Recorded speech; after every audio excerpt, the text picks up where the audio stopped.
Okay, this is the lecture on the elbow and the forearm. Let's start by looking at an image, an x-ray of the elbow joint, and give you some of these bony landmarks as they appear here. So if we start with the image on the very left, number 1 and number 2 are the supracondylar ridges. Number 1 is the lateral and number 2 is the medial one. This is, by the way, to give you some orientation, this is a right elbow anterior view. So again, number 1 is the lateral supracondylar ridge, and number 2 is the medial supracondylar ridge. Number 3 is the coronoid fossa. Number 4 is the medial epicondyle of the humerus. 5 is lateral. Number 6 is the capitulum. Number 7 is a shadow view of the olecranon. Number 8 is pointing at the trochlea. Number 9 is the coronoid process of the ulna. Number 10 is the proximal radial ulnar joint. Number 11 is the head of the radius. Number 12 is the neck of the radius. 13 is the tuberosity of the radius. And number 14 is just pointing at the ulna. And if we look at the sagittal view here, this lateral view, this is a right elbow, again in the lateral view. Number 1 then is the supracondylar ridge, the lateral one. 2 is the trochlea. 3 is the olecranon. 4 is the trochlear notch. 5 is the coronoid process of the ulna. 6 is the head of the radius. 7 is the neck of the radius. And 8 is the tuberosity of the radius. And then 9 is just pointing to the ulna bone again. So those are just some of the landmarks and some of the pieces that form, or rather some of the landmarks of the radius, the ulna, and the humerus that form the elbow joint. So the elbow joint is comprised of the humerus, the ulna, and the radius.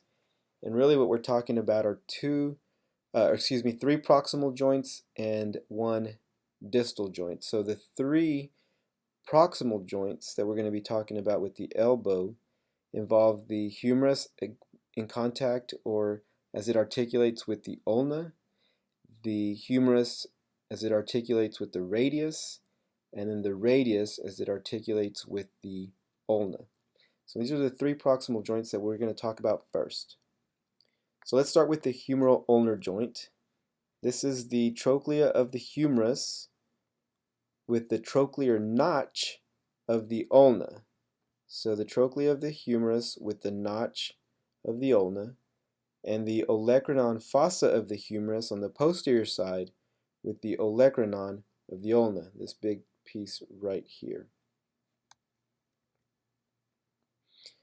So here you get to see the joint on a cadaver slide, the joint being right through here.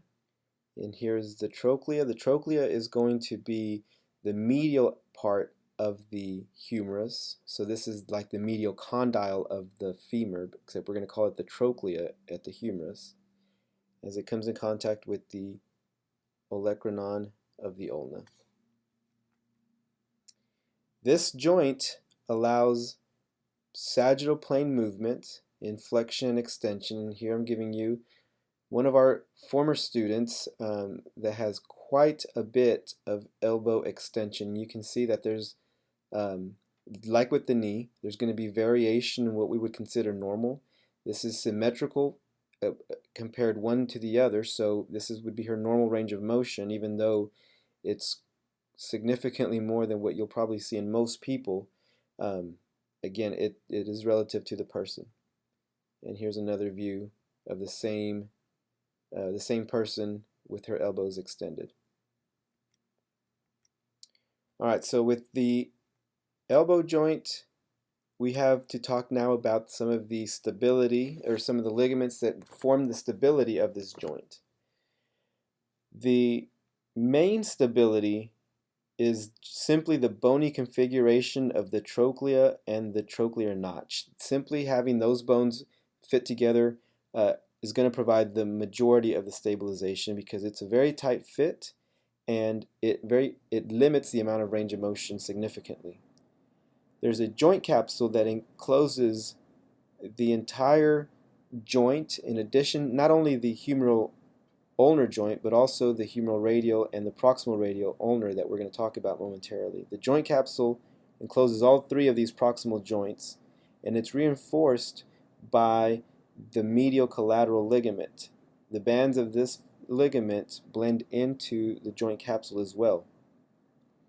So here we have the medial collateral ligament, sometimes referred to as the ulnar collateral ligament simply because of its position on the ulnar side. What you'll notice here are three bands. We have the anterior band, a posterior band, and this transverse band here.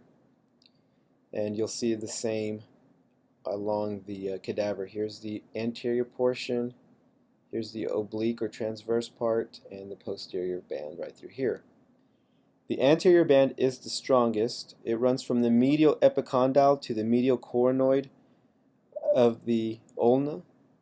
The posterior band runs from the medial epicondyle to the medial side of the olecranon process, and the transverse runs from the olecranon to the coronoid process of the ulna. Now the anterior band becomes tight as you move the elbow joint through full extension. The posterior band becomes tight once the elbow moves into full flexion.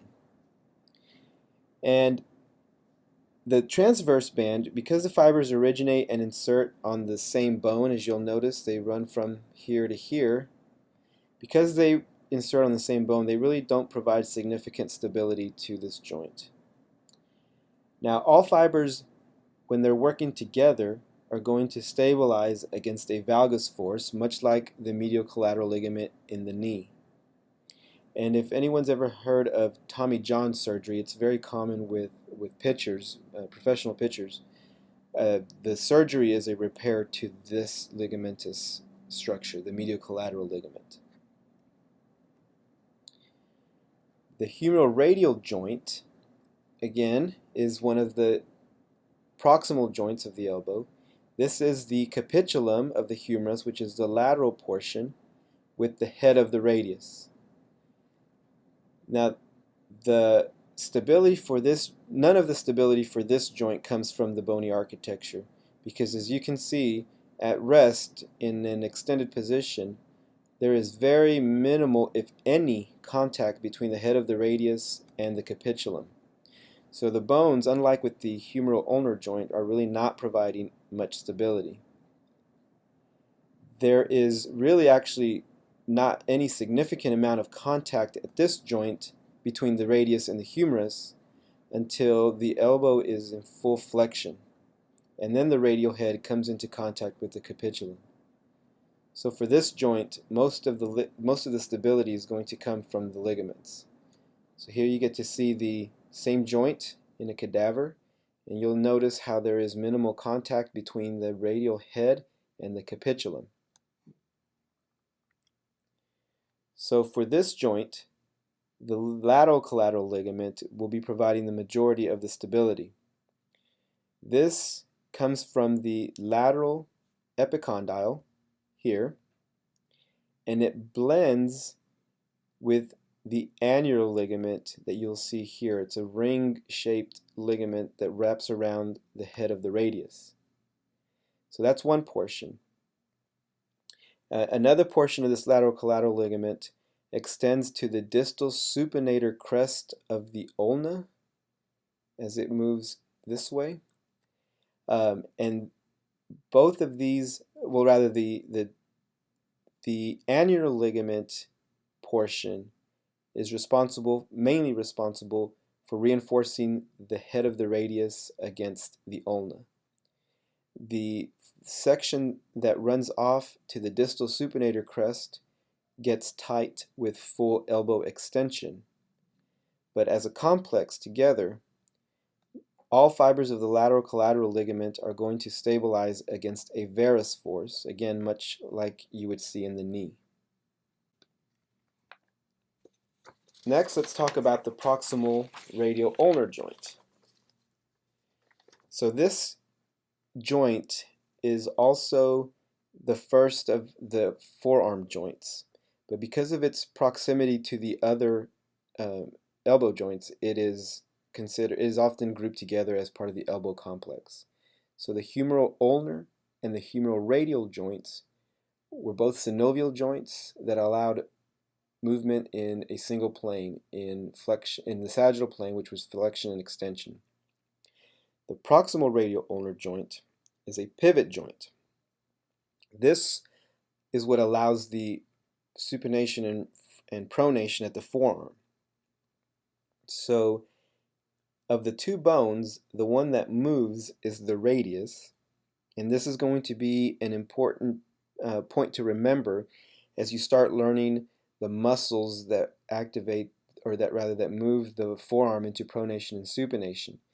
Because if the radius is really the only bone that is moving, then all the insertions for these muscles have to be on the radius. Any muscle that pronates or supinates the forearm has to attach to the radius, as the insertion point has to be on the radius. So the proximal radial ulnar joint is the head of the radius against the radial notch of the ulna. So again, you see the radial head underneath this ligament, and it rests against the ulna at the radial notch. The stability for this joint comes from a fibro-osseous ring. So it's part bone and part ligament. So this ring is formed by the annular ligament that we saw in the previous slide. 75% of this fibro-osseous ring is the annular ligament, and the other 25% comes from the radial notch of the ulna. So if you can imagine, this fibrous ring wraps around almost all the way behind the head of the radius, and then this notch where the radial head comes in contact with the ulna forms the rest of the ring. So that fibro-osseous ring is what is stabilizing this joint. 75% of that is the annular ligament, and the other 25% is from the radial notch. And you can see that ligament wraps around the entire radial head. It's important to notice that the radial head really ends about right here. From here to here is where the radial head is. But that ligament tucks in even a little bit more underneath it, and that's what really helps keep that head in place. The ligament comes underneath the head of the radius so that it doesn't just slide from that fibrous ring. So when we put the entire elbow complex together, you see all three joints enclosed in one joint capsule.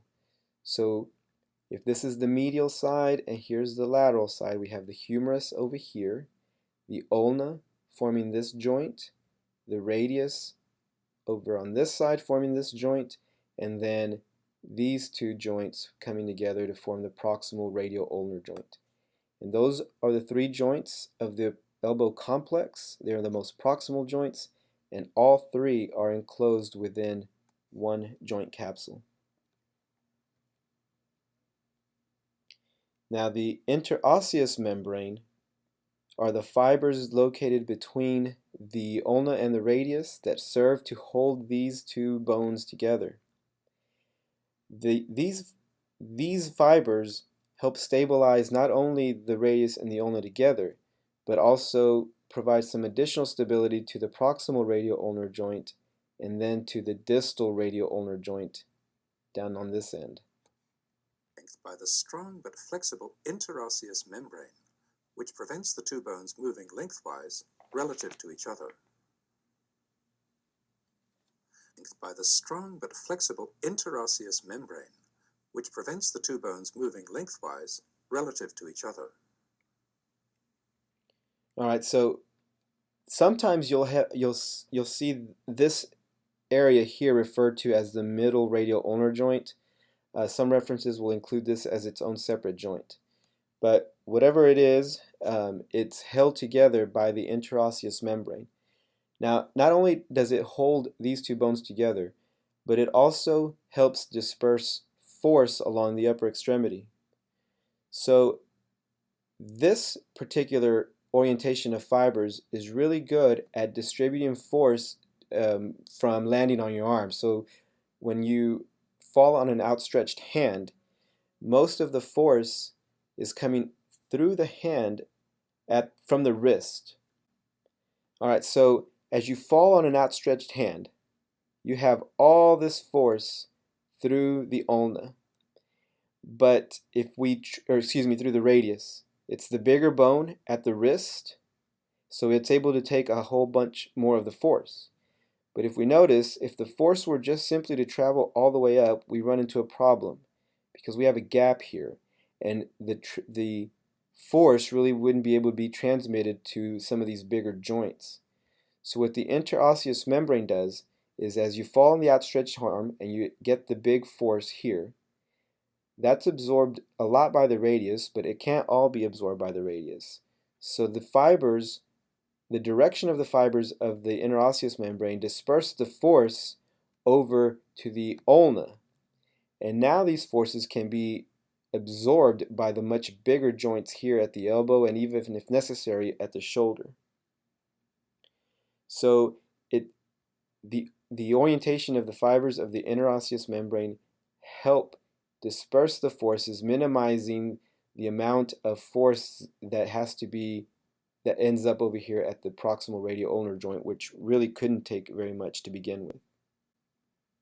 So we just finished talking about compression, but what about distraction? So the fibers are not really aligned to resist a distally applied force on the radius. So for example, if you're holding a heavy bag or a really heavy suitcase with the elbow in extension. This causes a distraction force almost entirely through the radius. So a distal pull slackens the interosseous membrane instead of tightening it. So it really doesn't offer much support when there's a distal pull.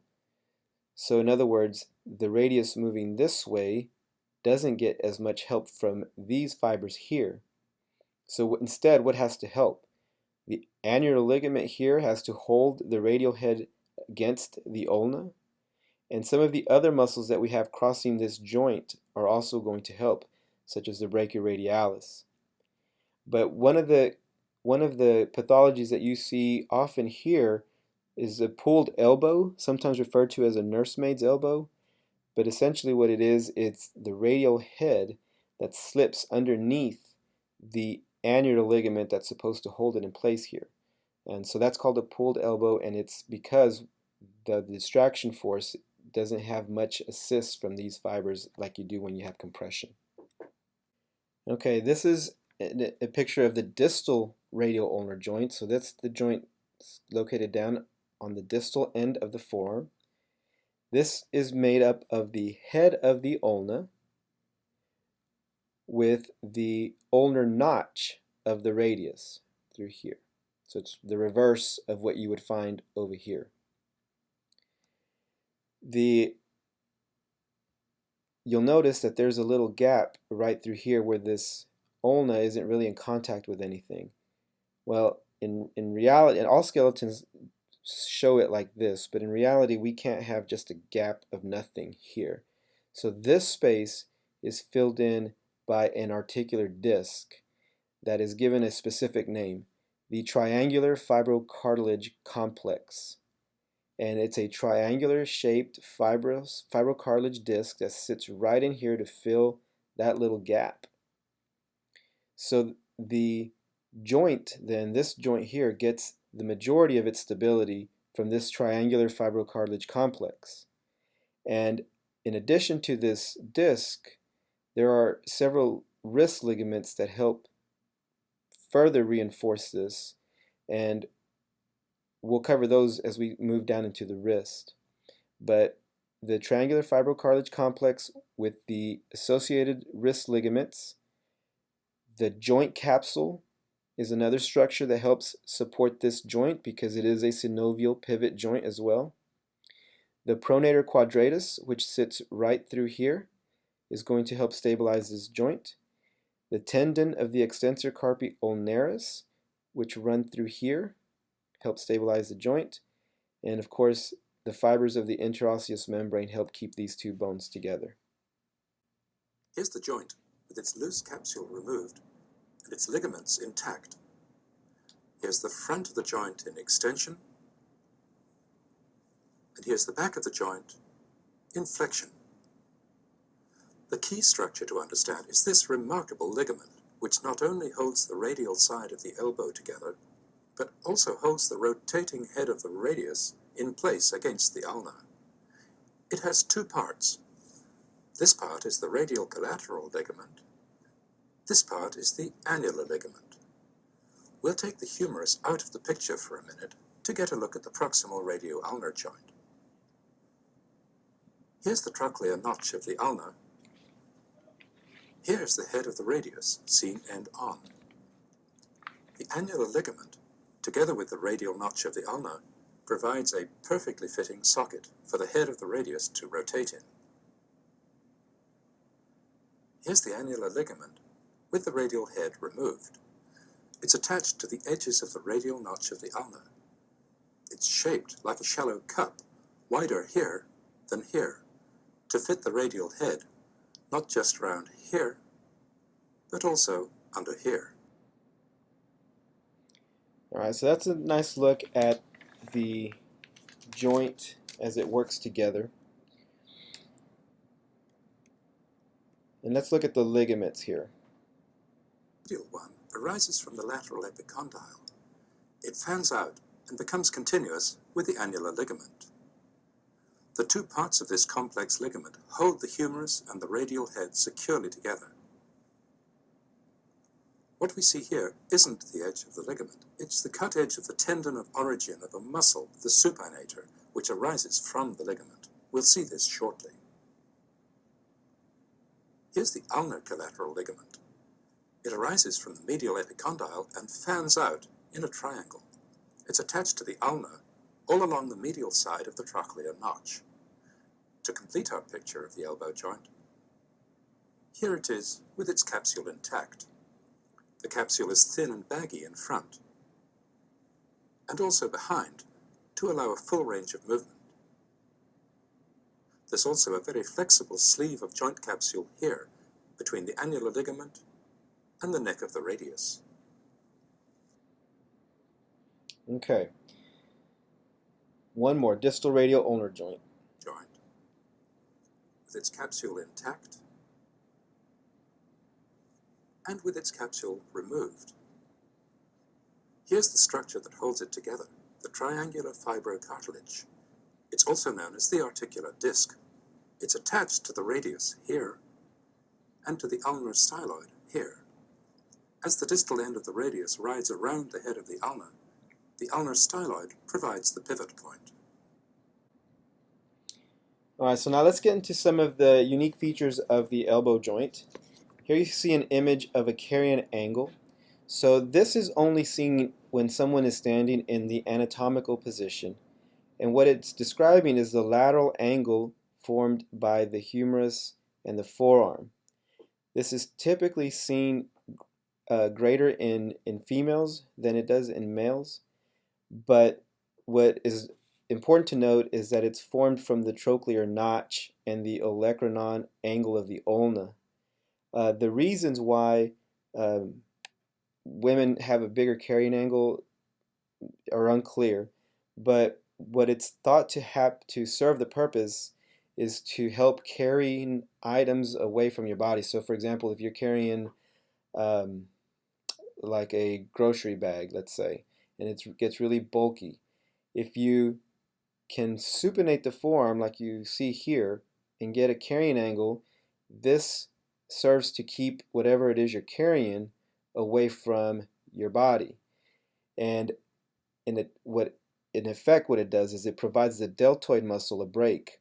If your arm is straight up and down and you're trying to carry something against your body, in order to actually be able to hold it and walk at the same time, it's got to be moved away from your body. So the deltoid would be what is having to do the work to hold the item away from your body.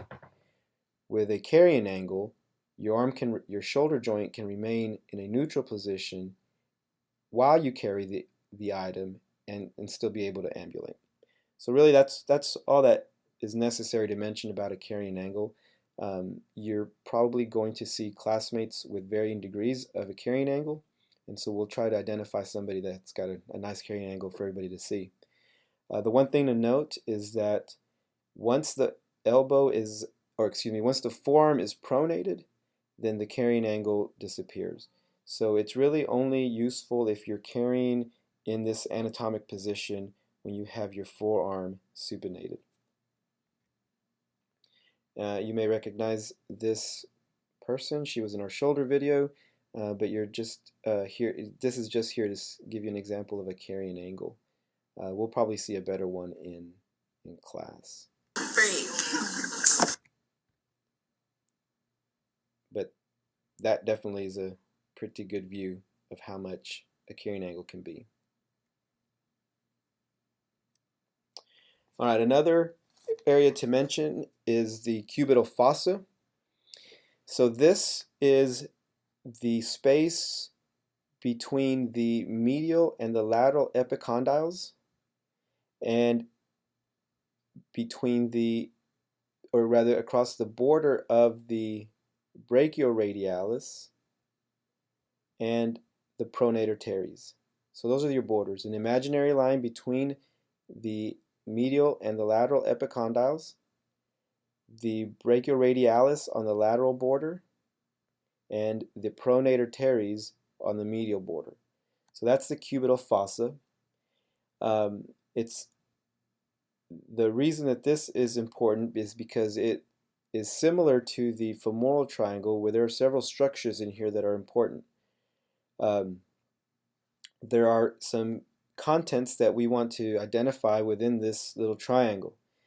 And the first is the tendon of the biceps brachii. When you're trying to palpate that tendon, it's important to know where it is, and it runs right through here as it inserts on the radius. So the tendon of the biceps brachii runs through here. This is where you'll palpate the brachial artery, of course, where you measure heart rate, take blood pressure. The median cubital vein is where most folks are going to be able to get blood drawn from there. And then finally, as it travels down the upper extremity, the median nerve crosses through here on its way to the muscles of the forearm and the hand. So this little triangle here, it's got a few structures that are important and certainly need to be careful with a few of those. For anything that would cause high compression forces can have a negative impact on these structures. Okay, so we'll stop here and leave that as part 1, and we'll pick up with part 2 next.